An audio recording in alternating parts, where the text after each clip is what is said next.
एक भाग असा आहे की त्या बाबतीमध्ये माझ्या पक्षाच्या सहकार्याने निषेध व्यक्त केला आहे. मनोज शिंदेने सुद्धा, ॲडव्होकेट त्यांनी सुद्धा काही भावना व्यक्त केल्या आहेत. समीर शेडगेंनी सर्वांनी व्यक्त केल्यात.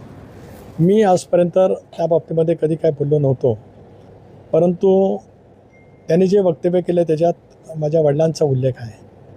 आपल्याला माहिती आहे की 1984 साली, म्हणजे बरोबर ती 44 वर्षापूर्वी माझ्या वडिलांचं दुःखद निधन झालं आणि त्याच्यामुळे माझं वय त्यावेळेला 29 होतं. रामदास कदमांचं वय काय मला माहीत नाही, ते मला अरेतुरे करतात, तरी मी त्यांना आता रामदास कदमच म्हणणार, काय भाई म्हणण्याचं काही कारण येत नाही. माझं वय तेवढंच आहे. राजकारणात त्यांच्यापेक्षा अधिक पदांवरती मी लोकांच्या माध्यमातून निवडून आलेलं आहे.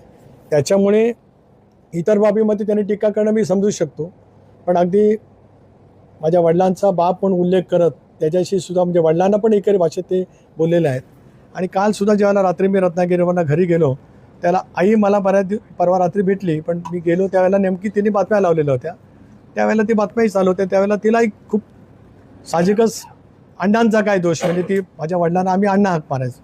त्या मी आता एवढंच म्हणेल की आधीचं मरकट त्यात मद्यपी आला आणि त्याच्यातच विंचूदंश झाला,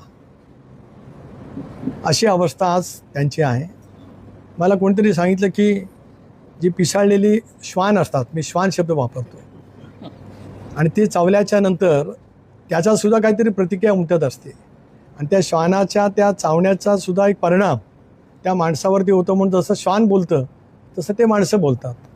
मी प्रयत्न करणार आहे शिंदेसाहेबांना फोन करून की बाबा तिथे ठाण्याला काहीतरी हॉस्पिटल आहे, तिथे एखादी खॉट जर काही त्यांना रिझर्व करता आली तर त्यांनी करावी, म्हणजे मग महाराष्ट्राची संस्कृतीचे जे धिंडवडे काढले जात आहेत ते थांबले जातील.